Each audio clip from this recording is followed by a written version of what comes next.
Tinapanga programu ya kulowa kufa 1985. Ndinalowera akazi okwanira 104.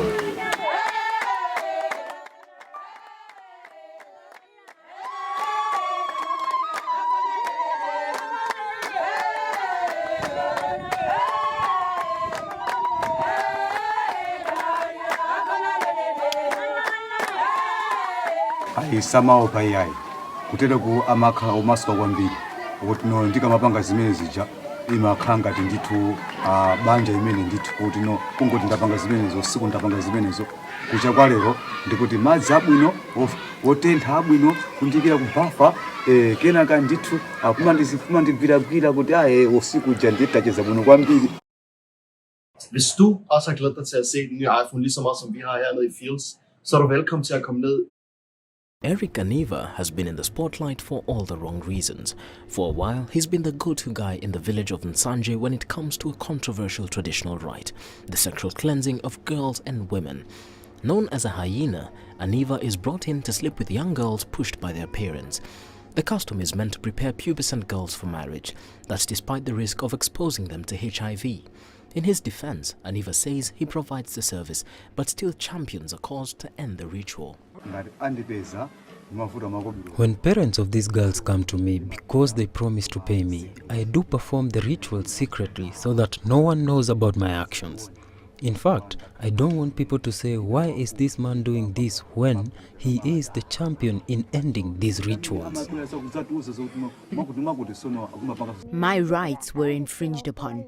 I realize now that I was forced to sleep with a man whom I did not choose, and it was not even my time to have sex.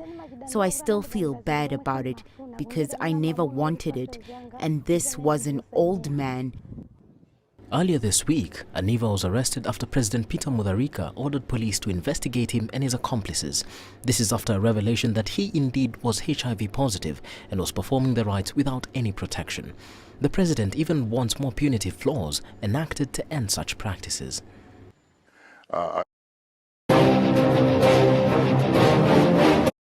Bragging to the media of his escapades with the young girls. Some of the girls he sleeps with are as young as 12 years old. He says the ritual...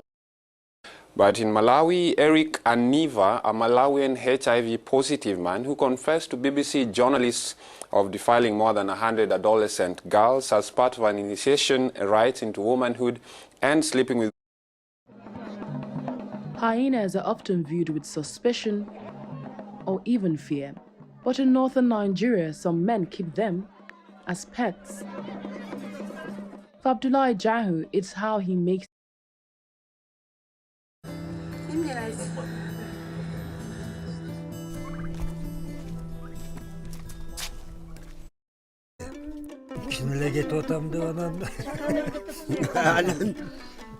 So far, this is very similar to like a Western wedding. You just have all the family together, favorite uncle kind of holding court at the table, a lot of food. But it's hard to reconcile this hospitality with the kind of potential violence. Kom til Toyota Markedsdag, hvor du lige nu kan spare. The Horgans don't subscribe to the concept of personal ownership. However, I'm guessing there is a pool of money shared by the entire cult. After all, there would need to be some money for whole units, rather than burdening them individually. Even copulation takes place in a group, with several family members singing the joys of conception alongside the person engaging in the act. Interpersonal relationships are rejected in favor of group love among everyone. They mostly However, the Horgan cult in Midsummer takes the focus on community to new extremes. Everyone works together, and jobs are assigned based on traits shown in childhood. Meals are cooked for the entire cult and consumed as one, and even positive or negative emotions are supposed to be experienced in a group setting as a whole unit, rather than burdening them individually. Even copulation takes place in a group, with several family members singing the joys of conception alongside the person engaging in the act. Interpersonal relationships are rejected. Would you let your parents pick your spouse? How about your religious leader? For members of one controversial movement, marriage is part of their Messiah's grand vision. Dutiful couples pair off thousands at a time, and a bride shares her most intimate day with 2,000 other brides. While the all-night scramble for hair and makeup is just the beginning of the challenges ahead. 2,000 couples arriving at a stadium outside Seoul, South Korea. for a mass wedding. Some have known each other for just months. How does it feel? Excited, happy. Others for only a few days. She literally forgot her husband's name. These are young members of the Unification Movement, sometimes derisively referred to as the Moonies, after their founder, Reverend Sun Myung Moon, though it's a name the church now rejects. These mass weddings started in the 60s, inciting massive controversy. We need to warn young people to stay away from it. With critics claiming that followers broke away from their families to join the new religion. Now the children of the original followers, the first ever born into the church, make up the majority of those marrying here today. Among them, It was great, but it also posed a lot of troubles and issues. People call it a cult, so you're very afraid that people are going to view you negatively. Among them, Glenn and fiancée Judalee. I want to be a little bit different. I want to stand out. We met them 2 months before, shopping for Glenn's wedding suit at a local mall in New Jersey. Look like if I had a second neck. It looks good. It looks good. Judalee, you like the little X's on the bottom? Judalee, an aspiring artist from Canada, flew to New Jersey to meet Glenn. 천일국 1주년 기념절 1주년 기념식 및 2021. But there's no turning back now. Soon begins one of the more unusual wedding programs. Watching this all is true mother from her throne. Even though Reverend Moon died 2 years ago, there's still an empty chair. And most people here believe is... In the arena, it's minutes till showtime when we bump into Sandrine again and ask her to remind us of her fiancé's name. Tu sais pas comment il s'appelle? 한국 가정연합 본부 부회장 이희성입니다. 천일국 1주년 기념절 1주년 기념식 및 2021. But there's no turning back now. Soon begins one of the more unusual wedding programs. Watching this all is true mother from her throne. Even though Reverend Moon died 2 years ago, there's still an empty chair. And most people here believe is the Messiah. But at last, the moment these thousands of brides and grooms have been waiting for. 이상 가정을 이룰 것을 약속하느냐? 네!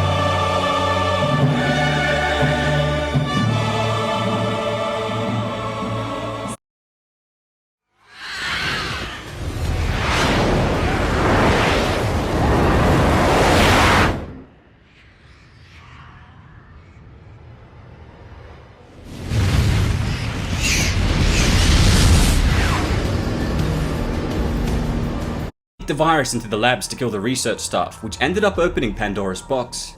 Enhanced by T-virus infection, cured and reinfected, Alice became the test subject of an umbrella research project designated Project Alice.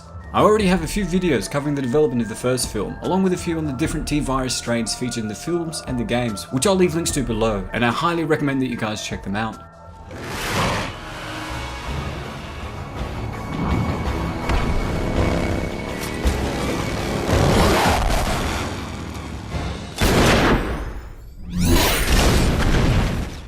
Now granted with superhuman abilities, she was able to survive the viral outbreak in Raccoon City for several years on the surface while the T-virus spread across the Earth. Exposure to the T-virus, the virus somehow bonded with her in a way that was not seen in others who were infected. In short, she gained all of the T-virus's positive effects and none of its negative effects like the decaying of higher brain function, cannibalistic cravings, and the eventual decomposition of flesh experienced by others that were infected. Alice was able to maintain her humanity and develop her skills, which gave her a dramatic advantage over her most superior foes. Over time, the virus gave her enhanced strength, resilience, agility, reflexes, as well as accelerated healing and recovery. Her physical ability was extremely OP by this stage, and her powers were nerfed after Wesker injected her with a serum that destroyed the T-cells in her body, rendering her powerless. However, Alice retained the same level of confidence and was able to use her fighting skills to defeat Wesker, who had also bonded with the T-virus using her. Would you let your parents pick your spouse? How about your religious leader? For members of one... Tell me, Faith, why didn't you simply assassinate me yourself? You've had plenty of opportunity to. You taught me that my own hands must always remain clean. Oh, quick.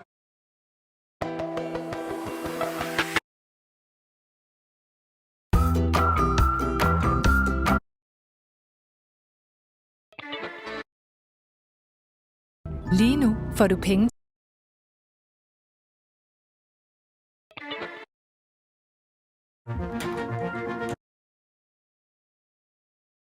Channard, who is now a Cenobite, finds Kirsty and Tiffany while they were trying to escape, but Pinhead and the other Cenobites stop him from killing them. Although Channard overpowers the other Cenobites, Kirsty and Tiffany manage to escape and close the doorway to hell that the Lament configuration had opened. Clive Barker wrote the story for Hellbound, and the film takes heavily on the previous film, but the most critical element is the little backstory of Pinhead, who is actually a British military officer named Elliot Spencer. Spencer had solved the Lament configuration and transformed into a Cenobite. Dr. Tony Randall followed the footsteps of Barker and made the film a grander gorefest with dark events taking place every now and then. He gave us a view into Leviathan's hell, and we couldn't thank him enough. As far as the sequels are concerned, it is important for directors to not only stick to the core story, but also expand on the backstory and subplots. Randall was one of the editors in the previous film and took the directorial reins for this. Delicious, like champagne, huh? Like champagne? Very good. Why don't you drink a little cold water out? Yeah, we'll give you water out. Yeah. Don't be drinking that water. Now, It's better now. yeah, take some more.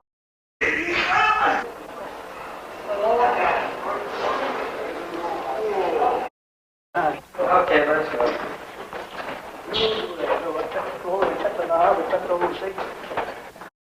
All I do is yell, walk around, television's blaring, so that's doing my mind harm. Are you involved in any...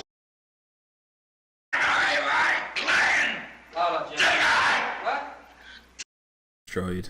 Huh? What are you doing, Jim? Good morning, Jim. Morning. How's that room gonna be? Very best of mornings. Huh? What? What'd you say? I said I like...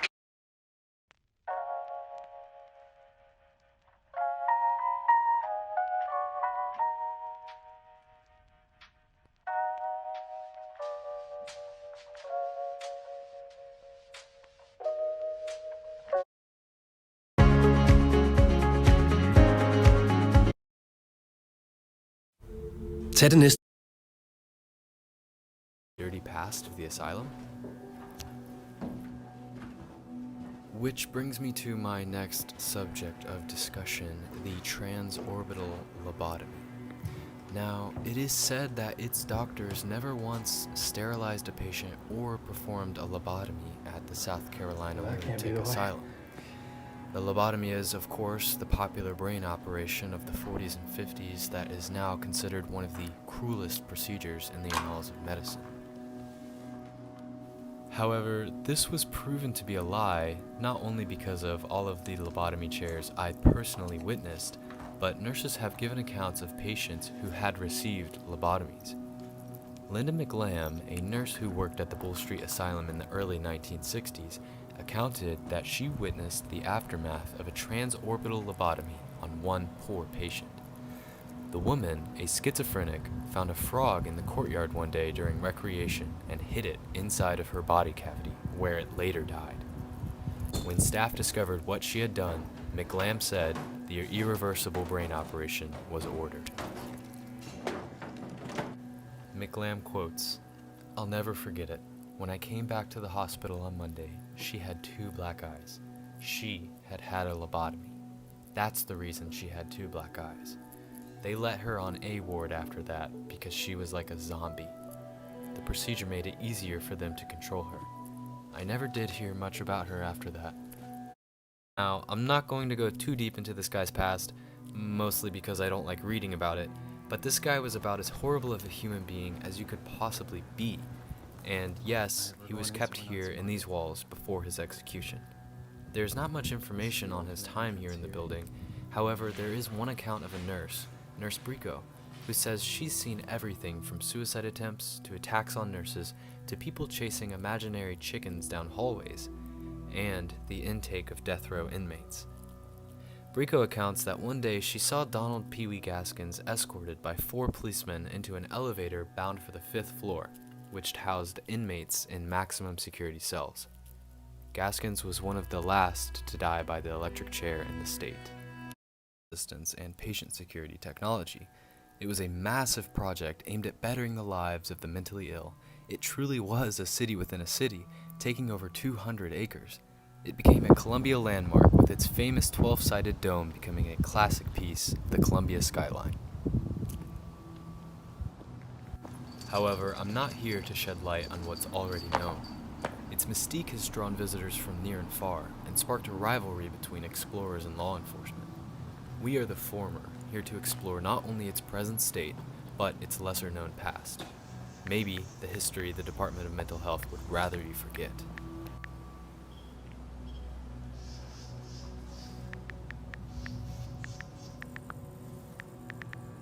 Are you familiar with Pee Wee Gaskins? No, not the fun-loving Pee Wee from our childhoods. I'm talking about Pee Wee Gaskins, the infamous serial killer and cannibal from South Carolina. Now,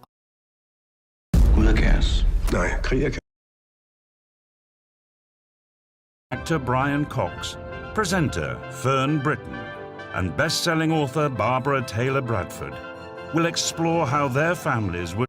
This is what happened in presenter Fern Britton's family.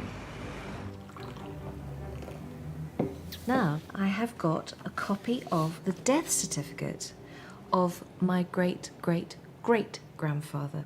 And he has the most marvellous Christian name of Friend. He's called Friend Carter, and he died in the workhouse. And whatever he did well, because we're all right now. That lovely name, Friend.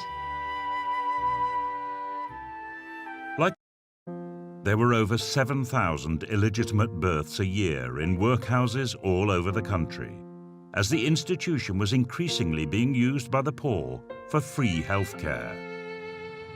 In Glasgow, Brian Cox's great-grandfather Patrick McCann suffered a serious injury, rendering him disabled and unemployed at the age of 40. His wife had died, making him a single parent, bringing up his son Samuel, age 6, by himself. Patrick and Sam on their own. She is giving assistance in finding a job, and the association even negotiates alimony payments with the fathers. If no one is able to look after the child, they help to find appropriate adoptive or foster families.